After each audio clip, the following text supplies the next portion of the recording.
Nuestros abuelos sabían cómo ofender con elegancia.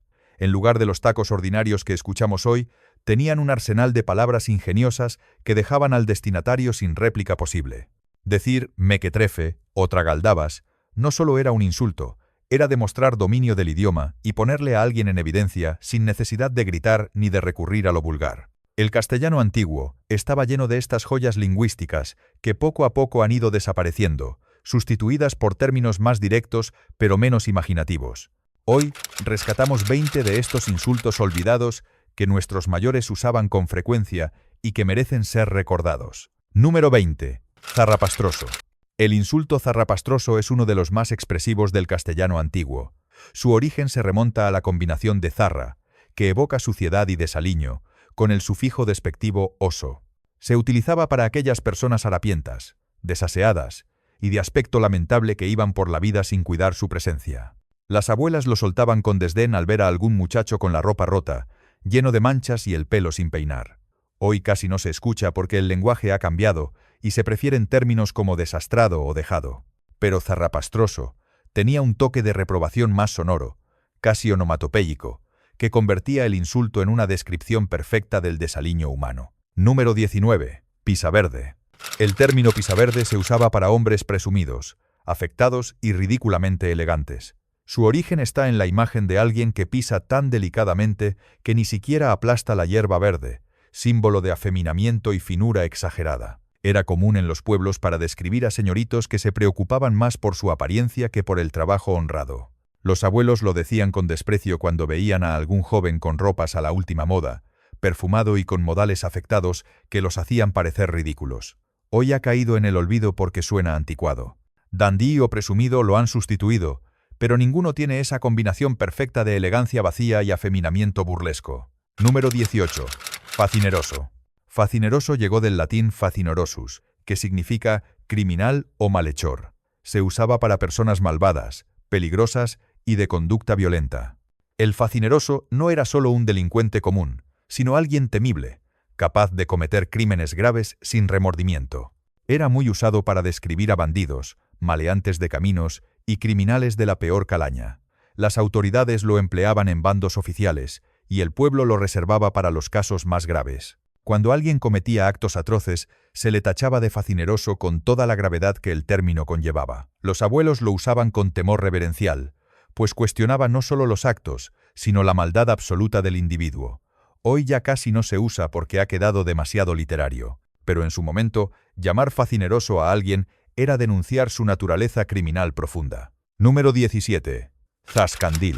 Zascandil es de esos insultos que suenan tan peculiares que da pena que hayan caído en desuso. Su origen es incierto, pero su significado está claro.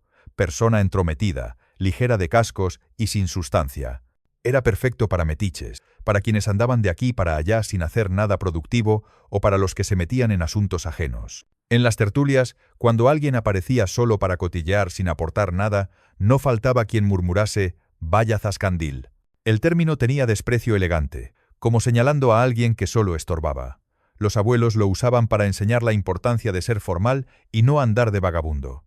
Hoy lo han sustituido metomentodo o cotilla, pero ninguno tiene ese sonido tan castizo y ese matiz de futilidad tan especial. Número 16. Esgarramantas.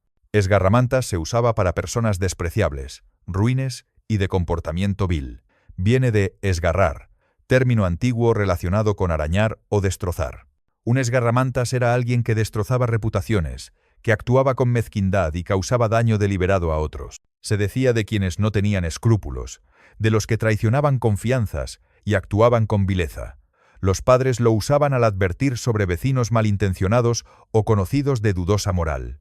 Se llamaba esgarramantas al que difamaba sin razón o al que se complacía en la desgracia ajena. El insulto llevaba desprecio profundo, como si esa persona estuviese podrida por dentro. Cuidado con ese esgarramantas, significaba desconfía de su maldad. Hoy lo han sustituido mezquino o ruin, pero esgarramantas señalaba no solo maldad, sino destrucción activa del bienestar ajeno. Número 15. Don Tristras. Don Tristras se usaba para personas insignificantes, ridículas y pretenciosas sin fundamento. Su origen es burlesco, mezclando el tratamiento de respeto don con tristras, onomatopeya que evoca algo vacío y superficial. Un don Tristras era quien se daba aires de importancia sin tener mérito alguno, el pobre diablo que presumía de lo que no era. Se usaba para criticar a esos personajes que se creían importantes, pero eran transparentes en su mediocridad. Cuando alguien se pavoneaba sin razón, alguien comentaba: «Ahí va don Tristras». El término mezclaba burla y lástima, como si esa persona fuese tan insignificante que ni merecía un insulto serio. Los abuelos lo usaban para enseñar humildad y recordar que la verdadera valía no necesita pregonarse. Hoy lo han sustituido creído o fanfarrón, pero don Tristras tenía ese matiz de vacuidad y pretensión ridícula único. Número 14. Rábula. Rábula viene del latín rabula y significa abogado de poca monta, charlatán de pleitos. En el castellano clásico era el insulto para embaucadores que usaban palabrería para engañar, especialmente en asuntos legales. Se usaba para picapleitos sin escrúpulos, para quienes enredaban causas justas con argucias, o para charlatanes que presumían de conocimientos que no tenían. Se decía de abogados tramposos que alargaban juicios para cobrar más, o de cualquiera que con labia embrollaba asuntos claros. En los juzgados, ante defensas enrevesadas y llenas de sofismas, se escuchaba: «Ese rábula nos está mareando». Los abuelos lo usaban con desdén para quienes hablaban mucho pero sin sustancia. Hoy ha desaparecido casi totalmente. Charlatán o embaucador lo han sustituido, pero rábula tenía ese matiz específico de palabrería legal y tramposa. Número 13.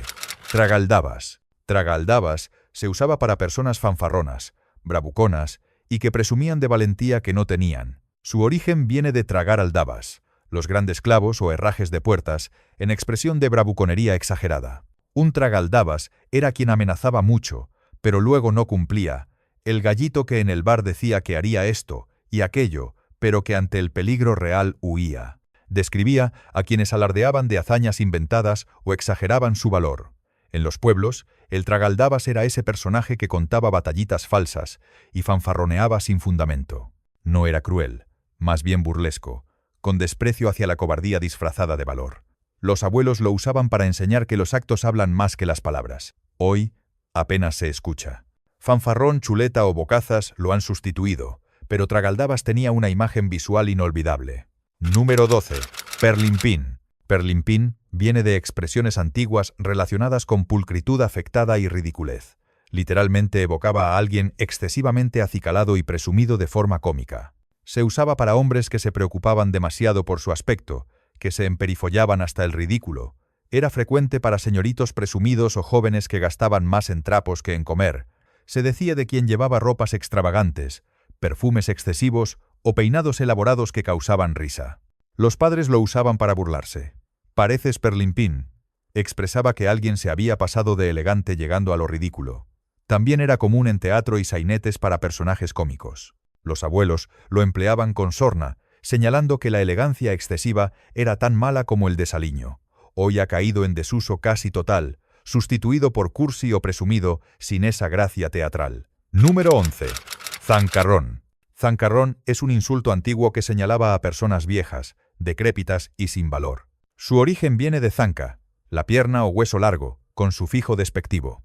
No solo indicaba edad avanzada, sino inutilidad y aspecto miserable. Se usaba para ancianos que estorbaban, para quien por su edad ya no servía para nada útil o para personas que parecían momias vivientes. Era común cuando se quería despreciar a alguien mayor haciéndole sentir que era desecho humano. En los pueblos se decía del viejo cascarrabias o de quien insistía en trabajar cuando ya no podía. Los abuelos lo usaban cruelmente entre ellos o para referirse a conocidos decrépitos.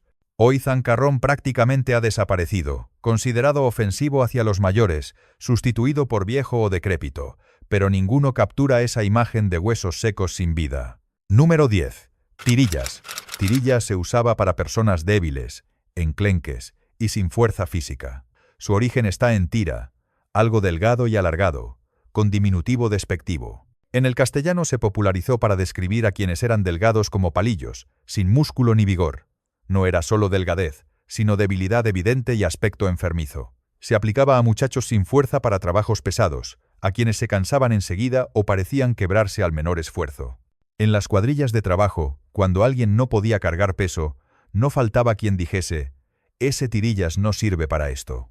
El término llevaba desprecio hacia la debilidad física, tan mal vista en épocas donde el trabajo manual era esencial. Hoy lo han sustituido enclenque o escuálido, pero Tirillas tenía ese toque entre descriptivo y despectivo que lo hacía único. Número 9.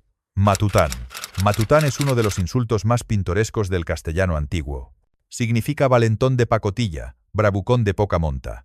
Su origen es incierto, probablemente relacionado con expresiones de fanfarronería falsa.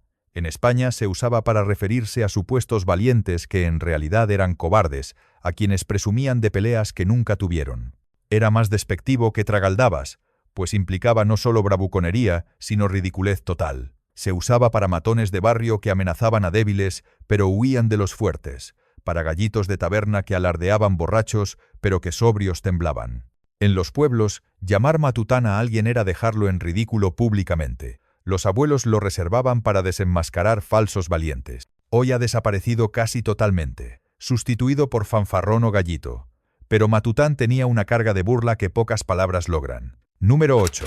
Zangarrián.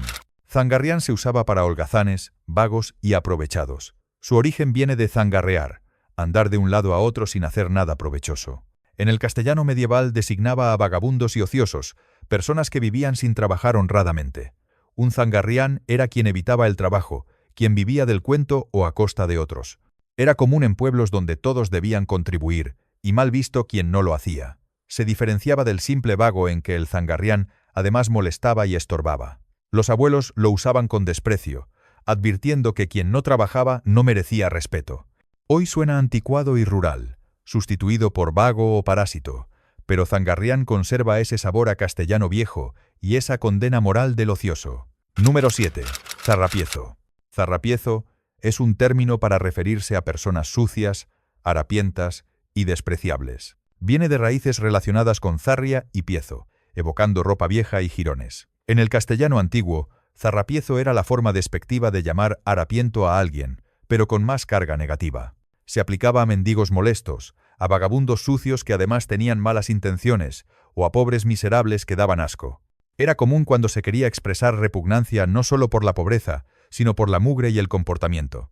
Se decía, vaya zarrapiezo con asco, cuando alguien aparecía andrajoso y sucio. También se usaba con tono de condena moral hacia quien se dejaba llegar a tal degradación. Los abuelos lo empleaban duramente, marcando una distancia social y moral. Hoy zarrapiezo ha quedado totalmente anticuado, sonando demasiado cruel para el lenguaje moderno. Número 6. Tragapanes. Tragapanes es un insulto que se usaba para glotones, personas que comían en exceso y sin moderación. Su origen es literal, el que traga panes, imagen de glotonería desmedida. Se aplicaba especialmente a quienes en banquetes o comidas comunitarias acaparaban comida sin dejar para otros. Era un insulto que señalaba no solo gula, sino egoísmo y falta de educación. En los pueblos, donde compartir era importante, llamar tragapanes a alguien era acusarle de no tener consideración con los demás. Se usaba cuando alguien repetía plato tras plato mientras otros esperaban, o cuando acaparaba viandas que debían repartirse. Los abuelos lo usaban para enseñar moderación y compartir. Hoy tragapanes apenas se escucha, considerado demasiado específico y anticuado. Ha sido sustituido por glotón o tragón, pero perdiendo ese matiz de egoísmo en el comer. Número 5. Saltacorrales. Saltacorrales se usaba para personas entrometidas, cotillas y que se metían donde no les llamaban. Su origen viene de la imagen de quien salta las cercas de los corrales ajenos para husmear. En castellano, saltacorrales pasó a describir a quienes no respetaban la intimidad ajena, a los fisgones que andaban espiando vidas ajenas. Se aplicaba a vecinas curiosas que miraban por las ventanas, a cotillas que querían saber de todo, o a entrometidos que opinaban de asuntos que no les concernían. No era solo curiosidad, sino impertinencia. «Eres un saltacorrales», se decía a quien se metía en conversaciones privadas o preguntaba lo que no debía. En los pueblos, donde la privacidad era limitada, estos personajes eran especialmente molestos. Los abuelos lo usaban con reproche para enseñar a respetar límites ajenos. Hoy ha caído totalmente en desuso, sustituido por cotilla o fisgón, pero saltacorrales tenía esa imagen visual de invasión de la intimidad. Número 4. Desustanciado. Desustanciado es un insulto que se usaba para personas sin substancia, débiles física y mentalmente. Su origen es claro, el que carece de sustancia, de esencia o contenido. Describía a quienes eran insustanciales tanto en cuerpo como en espíritu. No era solo debilidad física, sino vacuidad total. Se usaba para quien no tenía carácter, ni fuerza, ni inteligencia, ni personalidad. Era común para criticar a personas que parecían sombras, que no dejaban huella ni impresión alguna. «¡Qué desustanciado estás!», se decía con desprecio, cuando alguien aparecía débil y sin energía. Los abuelos lo usaban para señalar que alguien había perdido su esencia, su vigor vital. Hoy desustanciado ha desaparecido casi completamente. Demasiado abstracto para el lenguaje directo moderno. Desganado o apático lo han sustituido, pero desustanciado captaba esa pérdida total de sustancia vital. Número 3. Badulaque de feria. Badulaque de feria es una variante intensificada del insulto badulaque. Se usaba para charlatanes, embaucadores de poca monta que vendían productos milagrosos en ferias.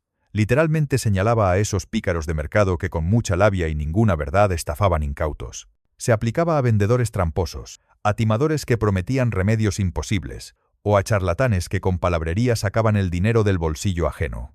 Era especialmente usado para desenmascarar a estos personajes tan comunes en ferias y mercados medievales y posteriores. Ese badulaque de feria se decía de quien hablaba mucho pero todo eran mentiras. Los abuelos lo usaban con desdén, advirtiendo contra estos embaucadores. Hoy badulaque de feria apenas se escucha, sustituido por charlatán o estafador.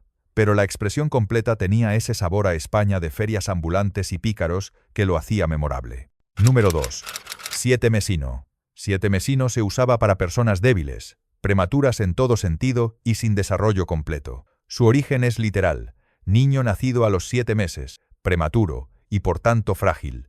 En el castellano antiguo se extendió para describir no solo debilidad física sino inmadurez general. Se aplicaba a quienes parecían no haber terminado de formarse, a personas enclenques que parecían haber nacido antes de tiempo. También se usaba metafóricamente para ideas o proyectos a medio hacer. En el trabajo, cuando algo estaba mal hecho se decía, «Esto parece obra de un sietemesino». Era un insulto con tono de lástima mezclado con desprecio.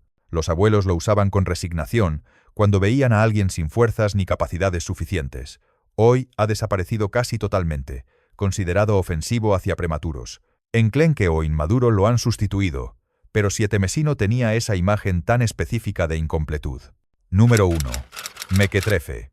Mequetrefe es el rey de los insultos olvidados. Se usaba para personas entrometidas, impertinentes y sin importancia que se daban aires. Su origen es incierto, probablemente onomatopéico, evocando a alguien insignificante. Un mequetrefe era ese personaje que se metía donde no le llamaban, que opinaba de todo sin saber nada, y que además se creía importante. Se usaba especialmente para criticar a quienes se daban aires sin tener fundamento, para advenedizos que presumían de lo que no eran, o para entrometidos molestos. Vaya mequetrefe era decirle a alguien que era un don nadie pretencioso. Los abuelos lo usaban con burla despectiva o con exasperación, según el caso. Hoy mequetrefe ha sobrevivido un poco más que otros insultos, pero se usa raramente, víctima del cambio lingüístico. Impertinente, entrometido o metijón lo han sustituido, pero ninguno captura esa mezcla perfecta de insignificancia y pretensión molesta. ¿Conocías estos insultos? ¿Los usabas? Deja un comentario con cuál es tu insulto de antaño preferido.